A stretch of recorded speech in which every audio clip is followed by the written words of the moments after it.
home of the stars, through the airwaves and on the big screen. Coming to you live from Hollywood, it's Rated G Radio with your host, Garrett Miller.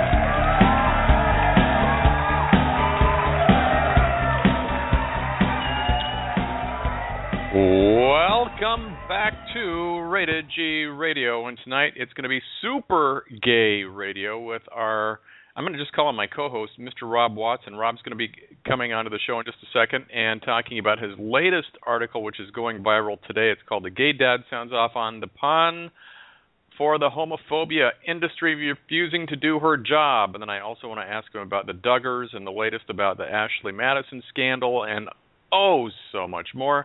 But in the meantime, Rob, welcome back to the show. How are you?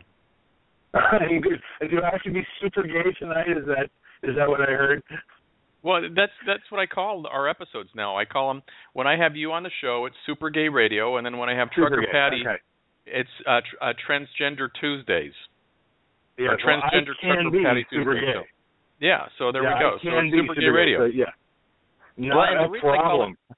The reason I call it Super Gay Radio is, number one, saying Super Gay Radio is just something fun to say. But when we have Rob on, or if I have another LGBT, I say activist or representative of the community, I always like to call it Super Gay Radio because we just primarily focus on LGBT issues. And the remainder of the shows each week or each month typically are just, regular lifestyle and entertainment types of things that you would see on, Regis and Kathy Lee, or, Kathy Lee and Michael, or Entertainment Tonight, or whatever the case may be.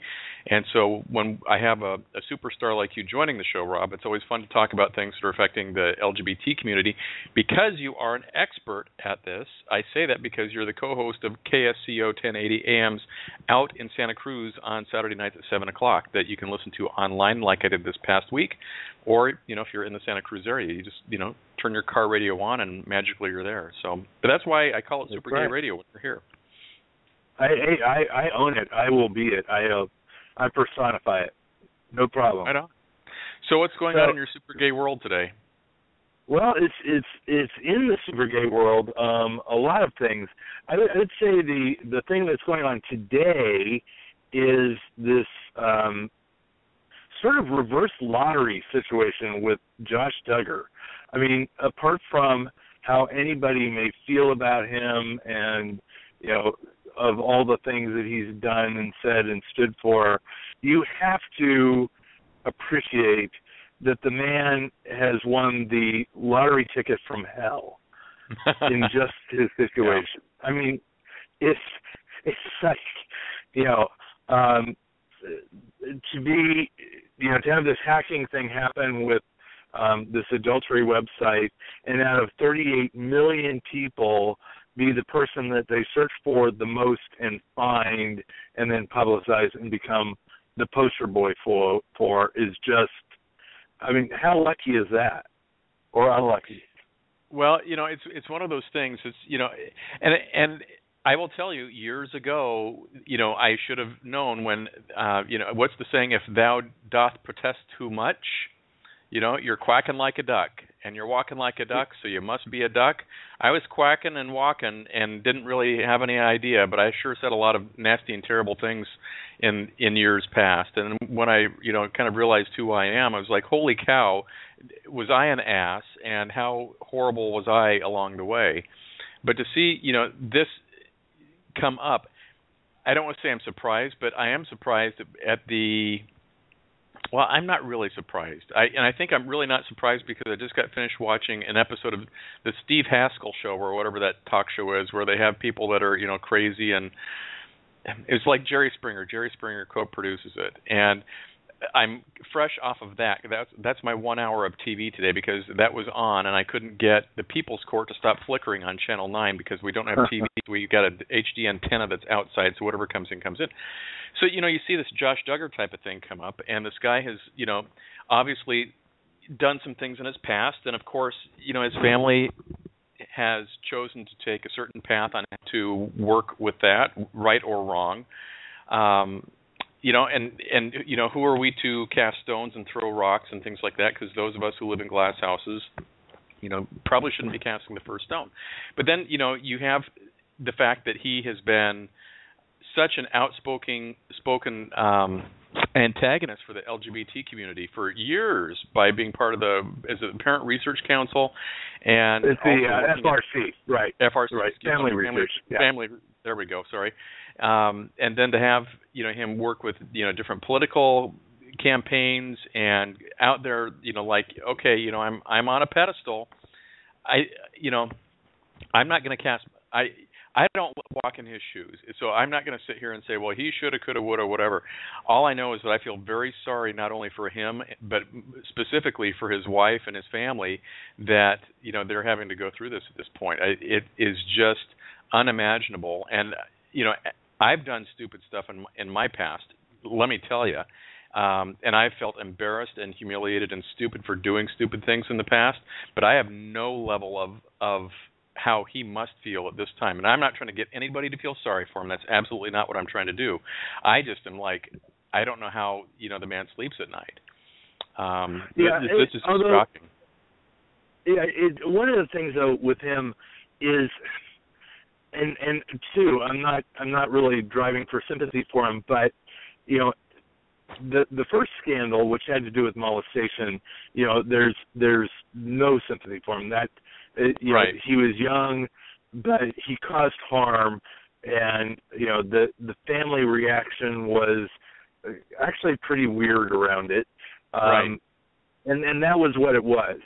But the second one, I look at a lot of it, and I feel badly on one level in terms of how nitpicked over, these profiles are getting, and, they're down to his specific sexual interests and all of that stuff.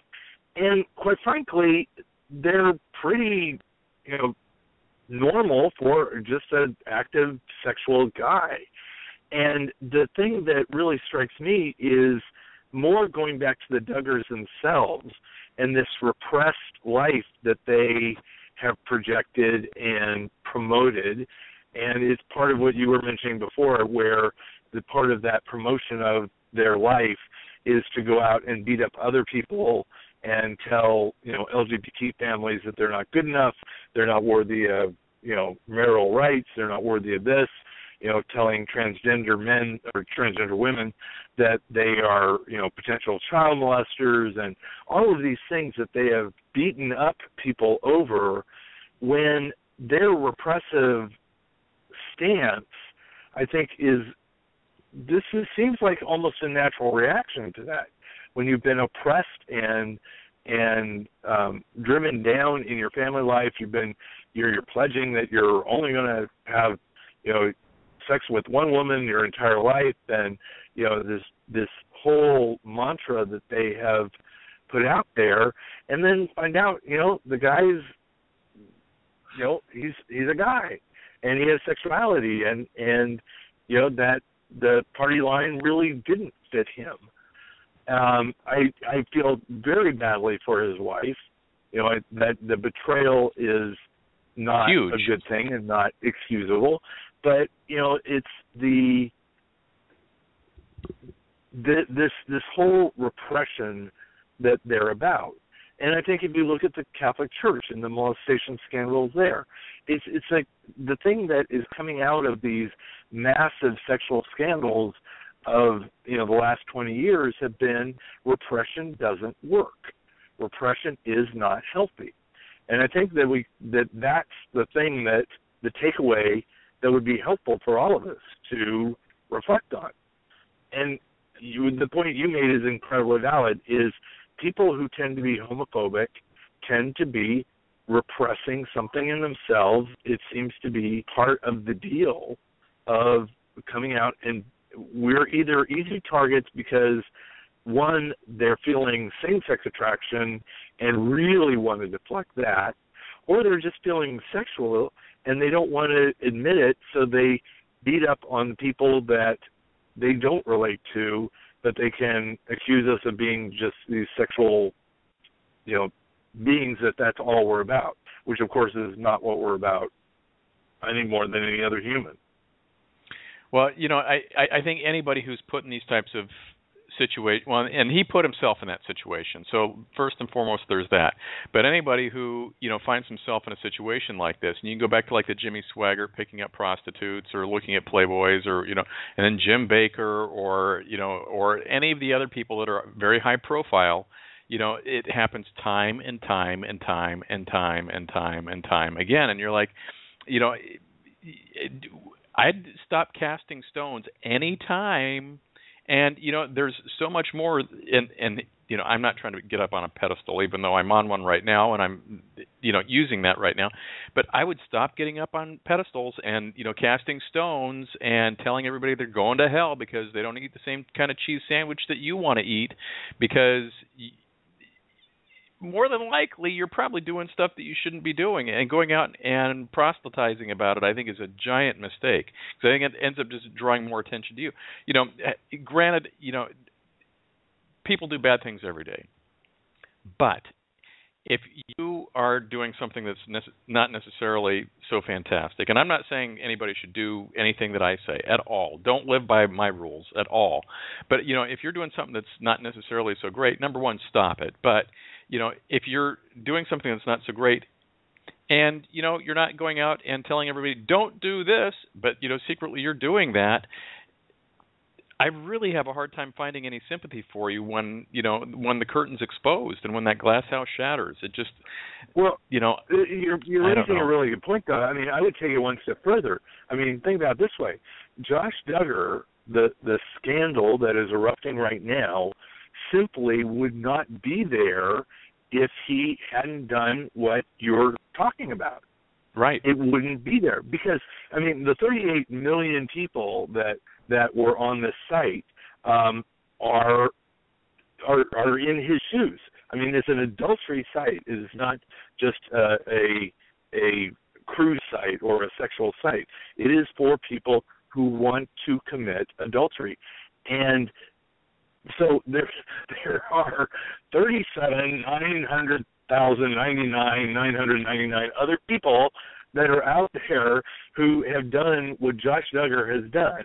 But the reason Josh Duggar has shaken out of that huge pack of people is because of what you were talking about, in that he went out to point fingers at others and lift himself up and do all that. So the big scandal is really that part, not the sex part. I mean, everybody else had sex and ducked under it. The one thing I will say about Josh Duggar, and that I have to give the man props for, in each of these cases, when the jig was up, coming out and saying, yes, I did that. In both cases, he said, yes, I did it. And that, in so many ways, is kind of refreshing in itself, because in so many cases we're going on and on about the subterfuge and, spinning on how it wasn't really them or whatever and all that kind of thing. And he's standing up and going, yeah, that, awful, I did it. There it is. And there you go. And Tony's chiming in on Facebook, and he says, so many conservative politicians condemn homosexuality, and then how many have come out to find out that they had gay relationships? I think it's a valid point. And it doesn't have to be, it doesn't have to be a gay relationship. It could be adultery. It could be anything that, you're sitting here trying to get on a cross for and say, you shouldn't do that, and I'm so much better than you because I don't do that. But, behind closed doors, that's all you're doing. Well, Tony's right, though. There is a huge psychology behind homophobia, and we haven't even started looking at that. But there are anti-gay politicians that are, many or several of which, who have been secretly gay themselves, and as you pointed out when you came out, and I'm going to project on you, that there's probably some homophobia that you were using to cover. I did it too. Sure. When I was in high school, I told anti-gay jokes. I heard of gay bashings that I didn't stand up for. I was loath to do it because I didn't want to get discovered, and I hadn't even totally discovered myself. So some of it was even subconscious. But even beyond that, there are other people who have come out to be virulently anti-gay that have family members who are gay. And, Pete Knight in California that did the very first 64 initiative that was the anti-gay marriage before, anybody was even thinking about it. He had a gay son, and it was almost like he was on a vendetta to, stick it to his son. And Michelle Bachmann has a lesbian sister, and Newt Gingrich has a lesbian half-sister. And it's like it goes on and on with these people that seem to be wanting to manage their own family lives by attacking a whole community of people.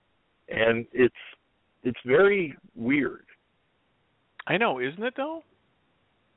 I was just thinking it's probably unique because in any other prejudice situation, the people you're prejudiced against are usually completely other than yourself. Like people who are, anti-black, are white people, and, they're not secretly black, and that's why they're anti-black or anti-Latino or all these other offshoots. But in the case of homosexuality, there's this gray area where people have fluid sexualities, people are afraid of their own sexuality, it gets threatened with that aspect of it. So it is kind of a unique bias that other biases don't seem to tap into. I don't know. I just think that this whole thing is sad on so many levels, and we're not going to see the end of this for we won't see this end of this until the next big scandal. We had Jared with Subway earlier this week and last week. We have the Duggars this week again. And I think the thing that gets me about and I don't know how much of this is true, Rob, so I'm just talking. I'm just talking right. Because it's you and I talking on Super Gay Radio here on Thursday night. But, the reports that you see about the Duggar family, we have money trouble now that we're not on TV and everything. It's like, why did you have like 48 kids? Well, yeah. The Duggars, and this is because I'm a parent, but they're, Josh, I guess I'm looking at it through my fatherly glasses at Josh and going, you are one screwed up young man. And I really want to, he acts it. Maybe not in years, but yeah. But it's like I really want him to get therapy. I want him to come to terms with who he is. I want him to make restitution to the best he can to people he's harmed. But I want him to get out there and say, guess what? I cannot be this rigid, guy that I have been raised to be. That isn't me. I'm not going to be that. I need to address my total holistic being and be more true to who I am and stop pretending. There's almost like ironically a straight person coming out, in terms of a fully functional, passionate being in him that needs to emerge. One that isn't predatory and scooping up on women that he's predatory. That, again, that part is the dark, ugly part of it that is fairly unforgivable. But my big issue as a parent is looking at the Duggar parents themselves. And their reaction to both of these scandals is, our hearts are broken, and pray for us. And I'm sorry, as a parent, if my kids do something that is really misguided and wrong, I am not going to walk around telling you how my heart's broken. Like, they are my badge out there, my accomplishment. They are living out there, and, it is a reflection on my failure, or that they owed me something. Breaking a heart is like what happens when you have a crush on somebody and they tell you they're not interested. Then they break your heart because your expectations are so high, or and your self-worth is in the balance. to me, it's, you know, we're looking at our relationship with our son. We're looking at what the factors are around this. It just, you know, none of that is happening, and to me, that's the biggest travesty. Well, you know, yeah, I think that because they're just too self-absorbed in their own world to really focus on what the bigger picture is. And the bigger picture is that, you know, you've got a screwed up family and you think popping out more kids is really cute. Yeah, it's this whole set of rules that are not realistic. I mean, it's right. You know, in theory, they're saying that sexuality for an intimate expression is wrong, that sexuality is to make babies, and that's the joy, and they have lived true to walking that talk, so to speak. But it, you know, and he's sitting there going, you know, I mean, you read his list, and he wants intimacy. He wants, you know, it's, you know, he wants massage, and he wants, you know, these different, you know, things that would get him close and intimate with a partner. And that desire should be okay. You know, it's more effective if it's with the appropriate person. But how far off him is wanting that it now going to be? Is that even? Do you think that'll ever be a realistic expectation that he should ever expect to find now that these things are coming out to light? I hope he does, because to me that's who he is. You know, he is a sexual being, and to go back to this repressed state is.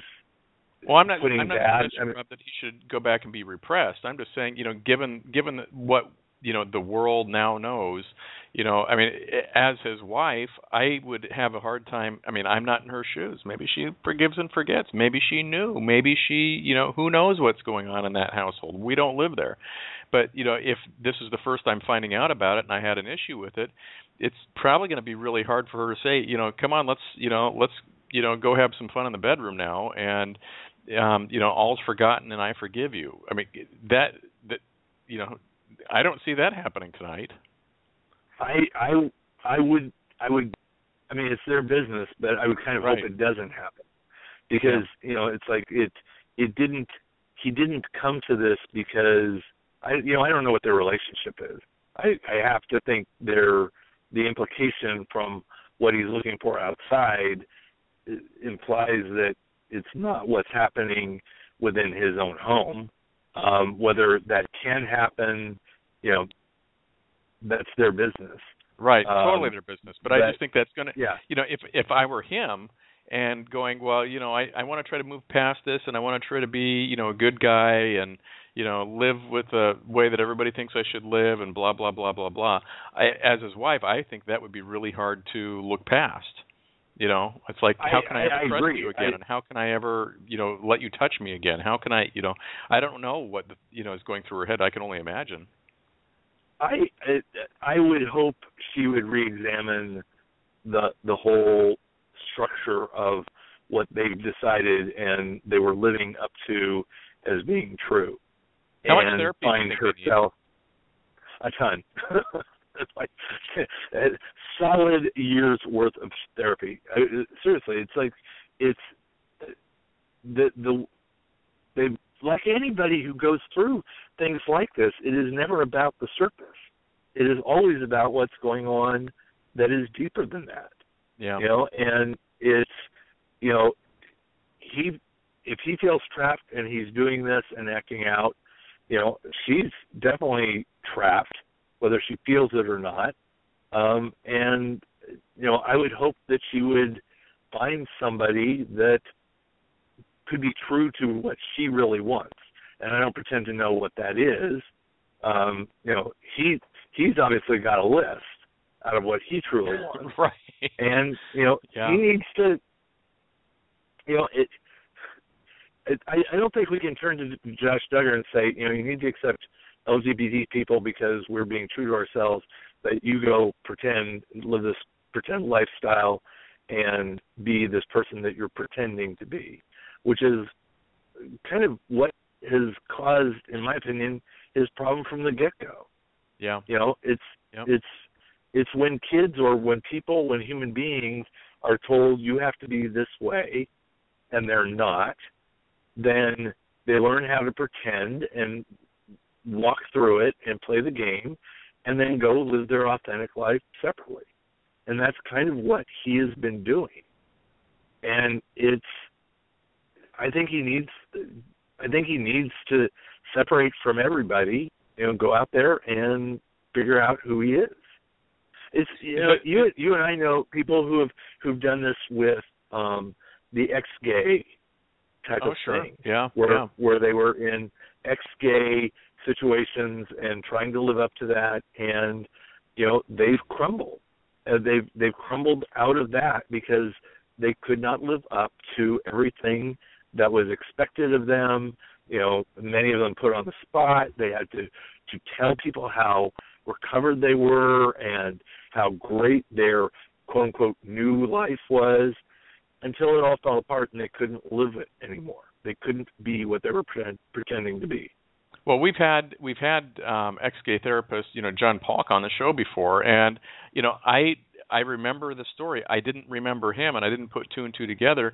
But you know, he lived that. You know, just like you're talking about. He would go to all these conferences and go make these speeches and tell everybody that they can change their lives. And he would go back to his hotel room and just cry and cry and cry and say, "I can't keep doing this because I don't believe it." You know, and you know, his story is quite fascinating to listen to, you know, and he's, you know, now at a point in his life where he's doing exactly what he wants to do.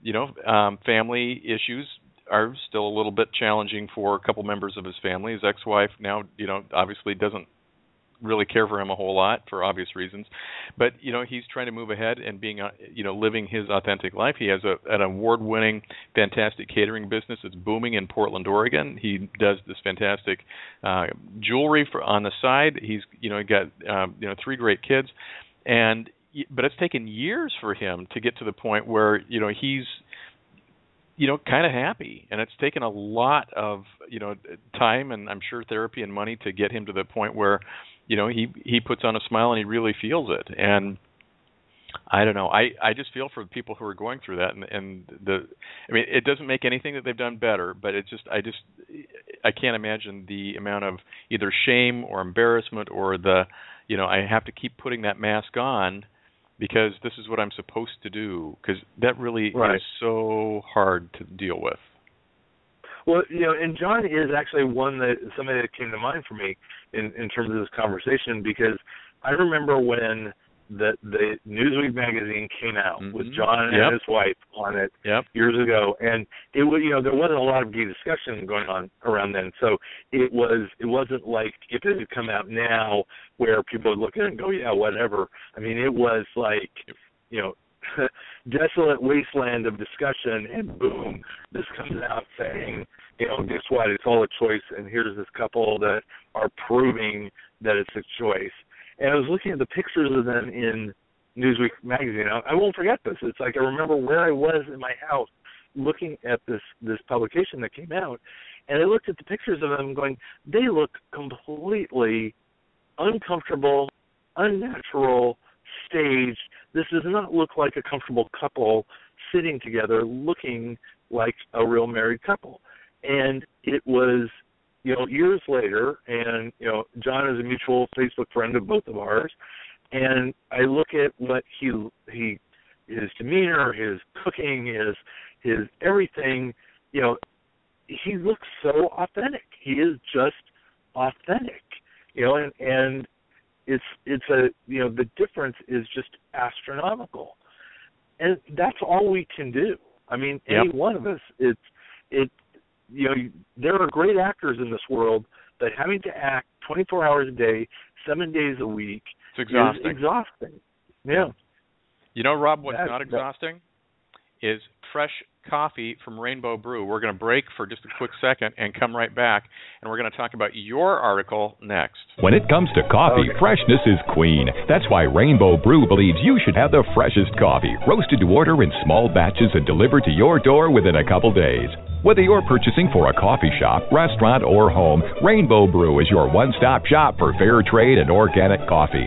Offering many unique blends, including AM 950's own Blue State blend. That's Rainbow Brew, the Queen Bean, a proud sponsor of the Morning Grind. Online at rainbowbrew.com. Brew something good today. So, I'll tell you what, I never thought in a million years that people could actually grow coffee beans in Minneapolis, Minnesota, but the folks at Rainbow Brew do, and apparently it has such an amazing taste. If you've tried it once, you're a fan for life, and they ground the beans fresh, or they send out the whole beans to you, and then they ship it worldwide. So if you're looking for a new or different coffee experience, go to rainbowbrew.com and check them out. They are awesome people, and I love working with David at the company there. So go have a cup of coffee and tell them I sent you. So Rob, let's I think talking about the Duggars first is interesting because we get to an article that I read today that you wrote that I'm sure is going viral as we speak. But it's your new article in your series, and you're really known as The Gay Dad Sounds Off and it writes an open letter, blah, blah, blah. Pick your favorite whatever is going on for the week. And I don't mean blah, blah, blah disrespectfully. I just mean because there's so many that you can pick from. It's just like throw a dart, and there's a great topic for you because there's so many people out there we can shake our heads at. This week, you have your pawn for the homophobic dollars, and I read the article tonight before the show, and so much of this is so enlightening. I don't know, and unless you're like an author, and I mean, you're an author, you know what I mean, Rob, but like you're reading from your book and you're reading, I'm going to read you page 32 of the book. I usually don't ask people to read on the show because it's just, that's what it is. But your letter really hits home on so many key points. I don't even know where to start other than to say, please tell us about it and why you chose Miss Davis in Kentucky to be your recipient this week. Well, a lot of good questions there. One of the things, going back to who I am as a writer, is that I found my voice, and this is one thing you tell prospective writers is find out who you are, find your voice, and that's what you need to write to. It's not just a matter of putting together a few good sentences. And my voice as a writer, I tapped into the deeper part of my soul, which is being a dad, has meant the most to me in my life over virtually anything else. And standing up for being gay, which has also meant a lot to me because for 20 plus years, I've been fighting the injustices around that as the tides have moved. And so the combination of the two is that I feel like I've been through enough. I've survived virtually everything, and I feel strong, and I want to stand up and speak out for the people who don't feel strong and don't feel like they can address this stuff. So when a lot of these people take to the public forum, Kim Davis, the clerk in Kentucky, is the one that I talked to this week.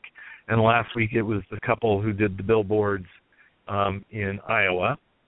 The reason I'm addressing them is because they're hurting people. They're hurting families that are not writers, who are not out there publicly saying, hey, that hurts, knock it off.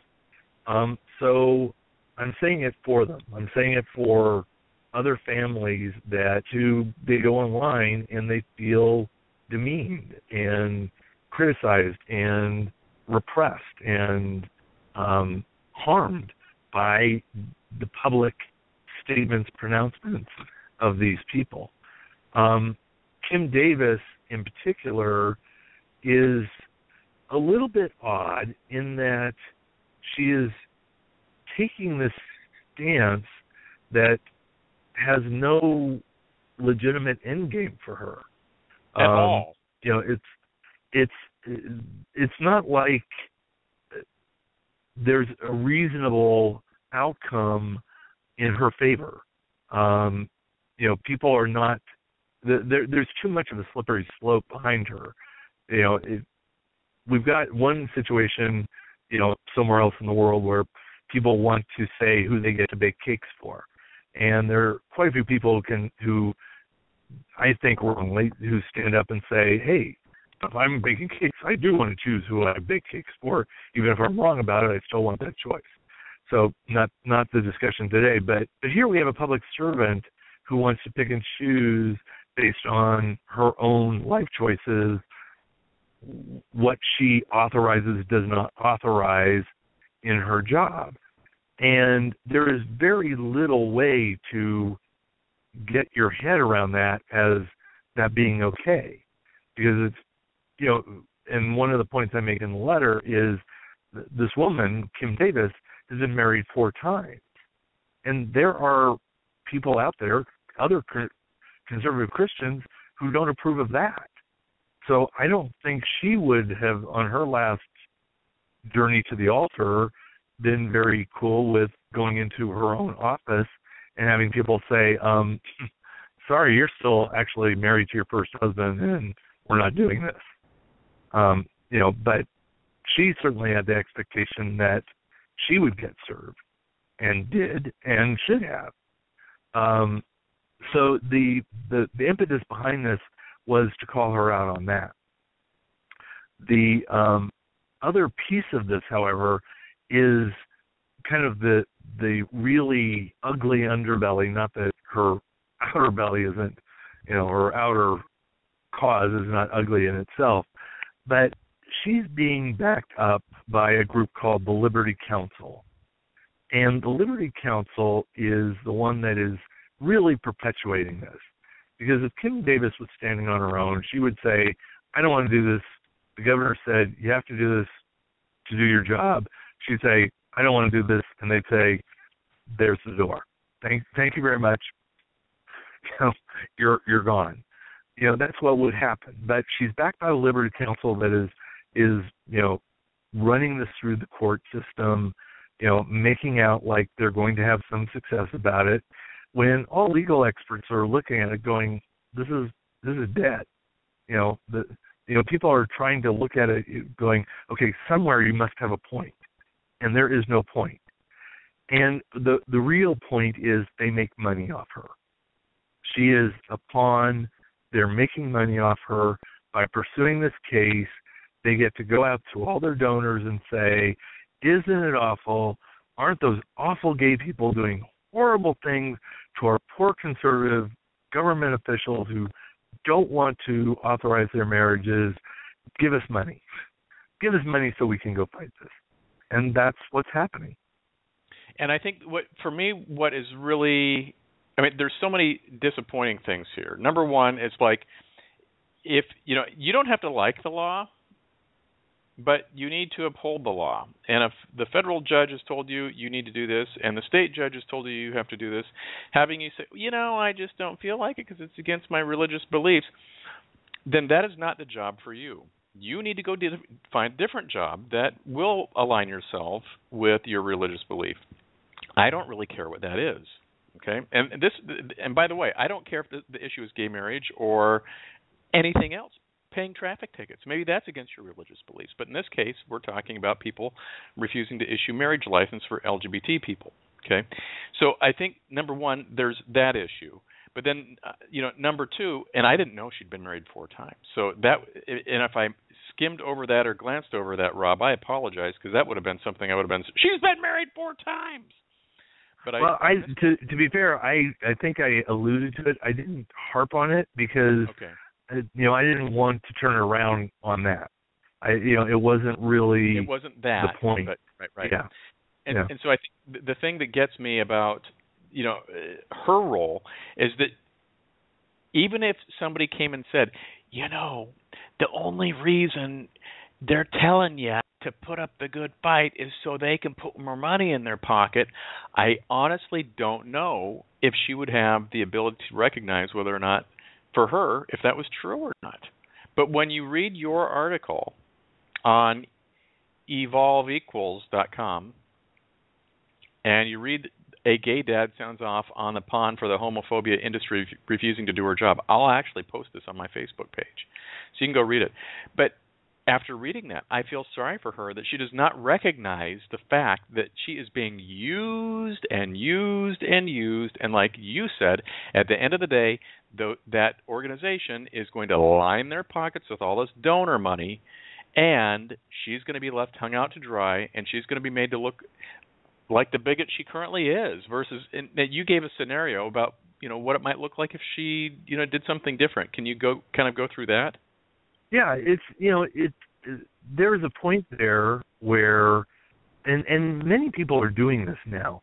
I'm really surprised at how many people I'm not surprised, because it is actually what I expected. The same thing with Don't Ask, Don't Tell, when Don't Ask, Don't Tell fell. Because the ain't it awfuls, the what horrible things would happen, we all knew, those of us who are gay, knew that those things would not happen, because we've already experienced the opposite. When we came out to family members and people who were, theoretically anti-gay before they realized that we in their lives were gay, so many of them that shocked them out of these opinions, because when they knew who we were and that we were that, then they questioned the fallacies. And so there's a very good chance that somewhere in her, if she has any compassion, she would get to know these people that she is fighting against, because in principle they're doing wonderful things. They want to commit to each other. They want to say, I want to be responsible for this other person for the rest of my life. I want to build a family with this person. I want to, care for them. I'm committing to them. It's like it has nothing to do with I want to have sex with them. Not that that's a bad thing. I mean, I hope they do. But all I'm saying is that isn't what they're doing when they're coming to her. She's not, renting them their bordello room. She is, what? The marriage license authorized. doesn't come with a bordello room? It does not. I want my They don't money tell back. you that part. Yeah, no honeymoon suite with the old seal of approval. You got to do that on your own. But it's like, so I just and plus we've seen the reality of families, and so many gay dads, particularly gay dad families, are the only family structure who first go to foster care and foster care adoption as their first avenue of building a family. All other family structures consider something else before they go to there. So, a lot of these gay families are going out, helping kids in need who might be dead, might be more severely harmed, abused, giving them wonderful lives, and so I could definitely see her walking down the street after reversing herself and, issuing marriage license anyway to people she really doesn't want to, and seeing some kid, in the hands of a dad, and suddenly realizing that's one of my marriage licenses. That family is somebody I actually did my part in allowing them to build, and I'm seeing a happy child. And so I really see that as one potential ending should she reconsider her stance. Well, and one of yes. So first and foremost, that one of the things that I think that you have talked about in the past, but I love it when you re-talk about it, are the fact that you do hear from so many people around the country and around the world when they read your article, they either were that themselves, know of somebody that's been like that themselves, and have shared your information with them, and to hear some of the, I don't want to call them success stories, but let's call them that, success stories about changes in attitudes and perceptions in a variety of different topics, because you've written on, I don't know, a dozen, 24 different, here's a letter to, and in this case it's the homophobic dollars that we're talking about, but you've had the billboard people, you've had everything going on, and you changed lives, or you helped change perspectives with a lot of people that you probably never thought in a million years you would have touched. I hope so. The one that was the most dramatic wasn't really even changing minds. It was creating awareness within people who have good hearts that didn't quite know what to do with it. And that was an article I wrote about a young man who was thrown out of his home or left because he felt like he had no other choice. But he was essentially homeless for being gay. He was 15, and a family took him in and adopted him as part of their family. He is now in college. Amazing healing story of what happened with this family. And I wrote that story. It actually has gone viral twice, which is a little bit odd. It had a resurgence and went viral again. But when that story hit, I got all these requests from people saying, hey, if there's another kid like Corey, I want to give him a home. I want to give him a home. So I contacted an organization I work with called Raise a Child US, and we put their information on the article as I was getting these requests, and it was going viral. And the bottom line is that through those two instances, they have formed 65 new homes of people who filled out applications to adopt LGBT kids needing homes. Wow. So 65 homes that were created by that article helping connect the dots. So, yeah, that's huge. So what are you working on next? Because your life never stops. I mean, you were like that Rolling Stone, never gathering any moss. We're never going to call you Mossy Rob. A week from Saturday on my radio show out in Santa Cruz, I have this fabulous guest. I cannot wait. We've been talking about doing this show forever. He's a recording artist. He did this great album called Blonde Jesus, and I'm probably his biggest, stalker and groupie, but don't tell him. That sounds like a great show, Rob. I can't wait. And I love the album. I love all the songs on it. And we're going to kind of pick it apart and go through the different songs. Also, okay, we'll tell everybody, it's you. Oh, wow. Thanks. Surprise.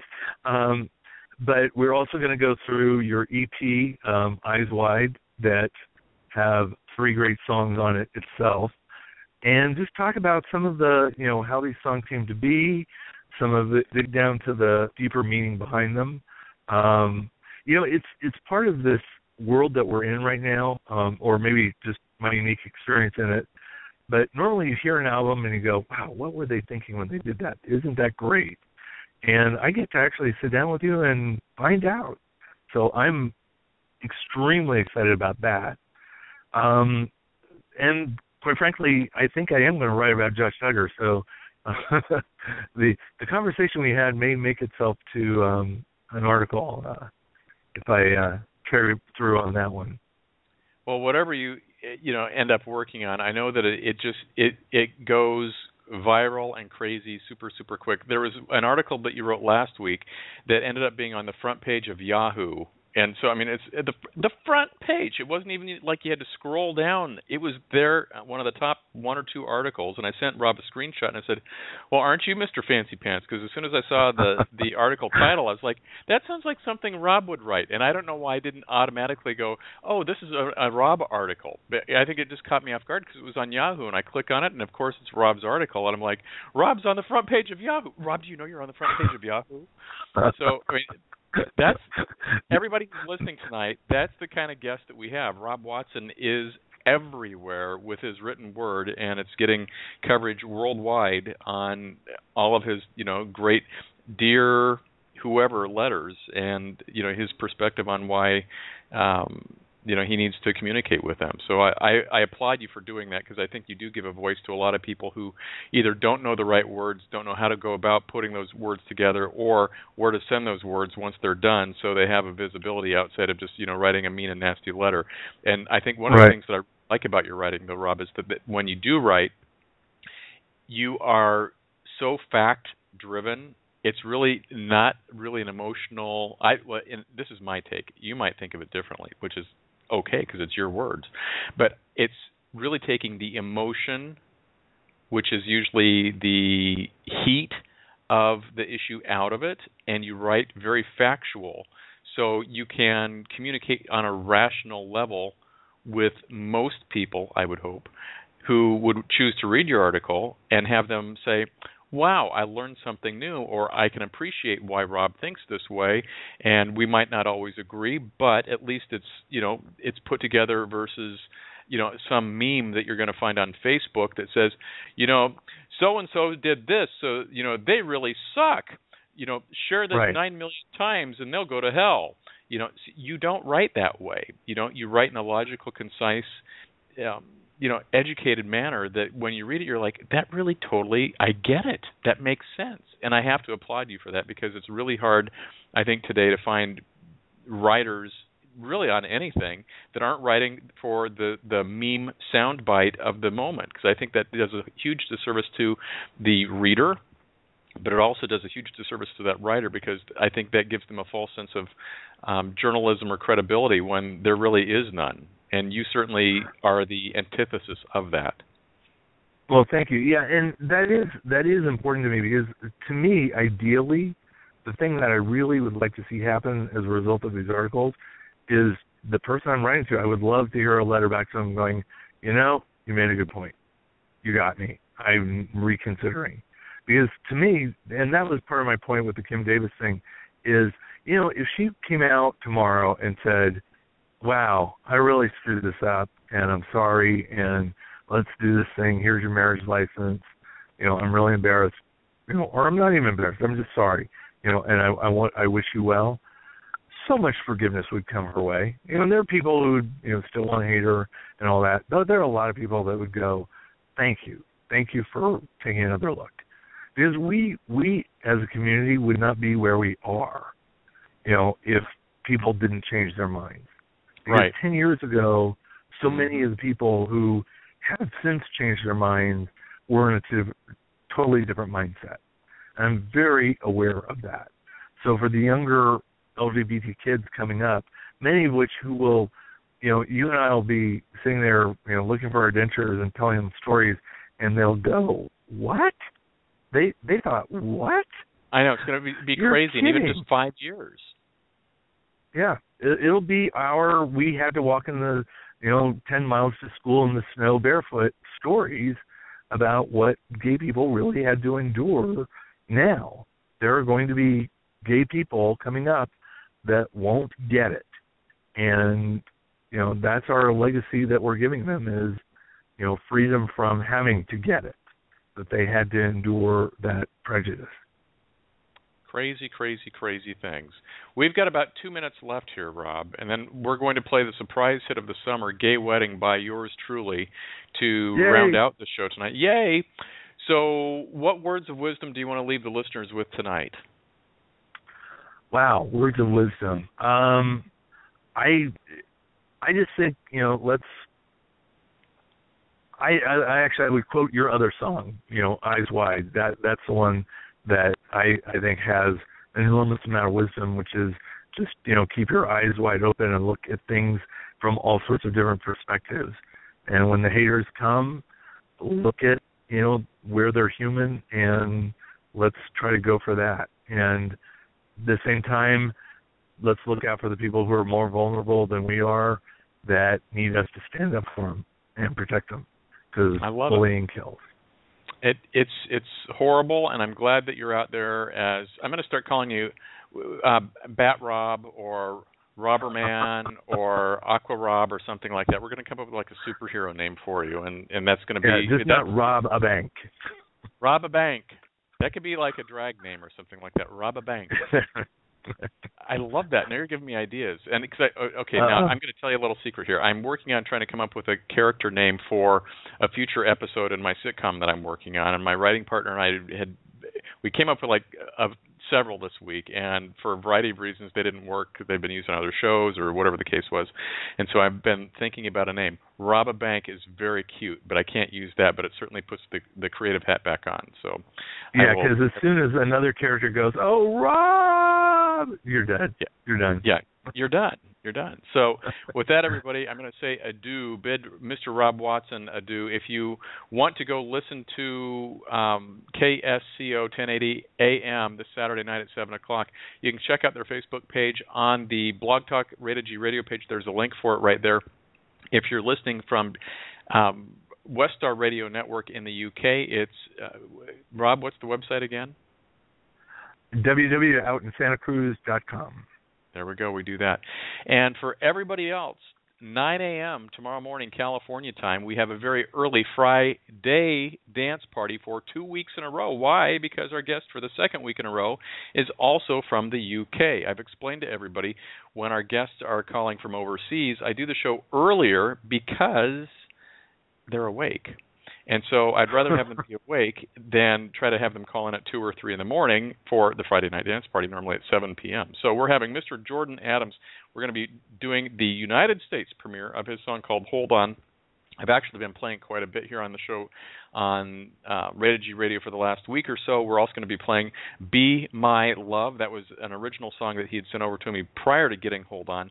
And we've been chatting today, and I keep saying, Jordan, you got to send me more music. You got to send me more music. So if we hear more songs besides those two, you'll hear it tomorrow at 9 o'clock in the morning on the Friday dance party on Rated G Radio. Again, Rob, it's been a pleasure having you here. Here's my song, Gay Wedding. We'll see you live on Friday. Don't drive distracted.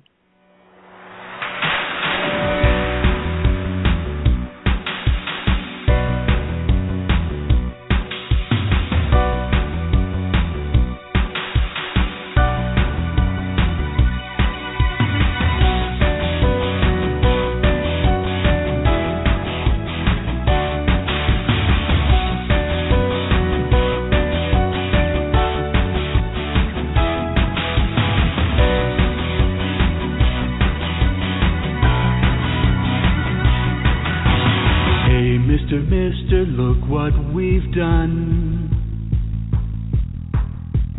Hey, Mister, second to no one. Hey, Mister, our time has come. Hey, Mister, marry your true love. Hey, Mister, hot bun. It's a nice day to start again. It's a nice day for a gay wedding. It's a nice day to start again.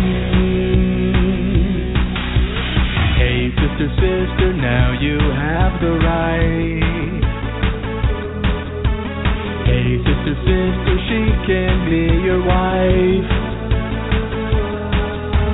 Hey, sister, true love. Hey, sister, go on, take her hand. Hey, sister, true love. It's a nice day to start again. It's a nice day for a gay wedding. It's a nice day to start again.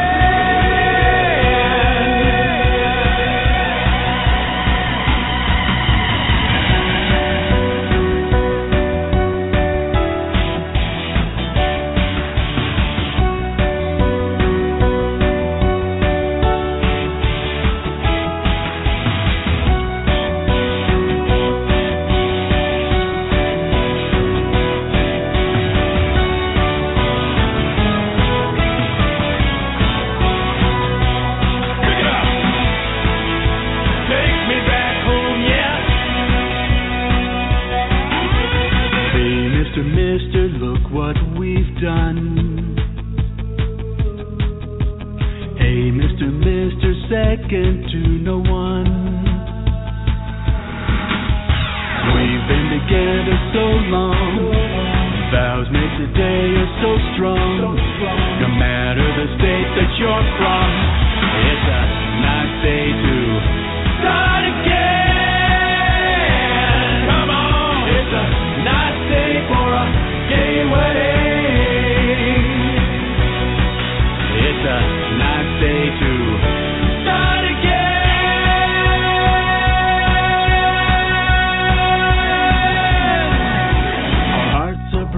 with this love.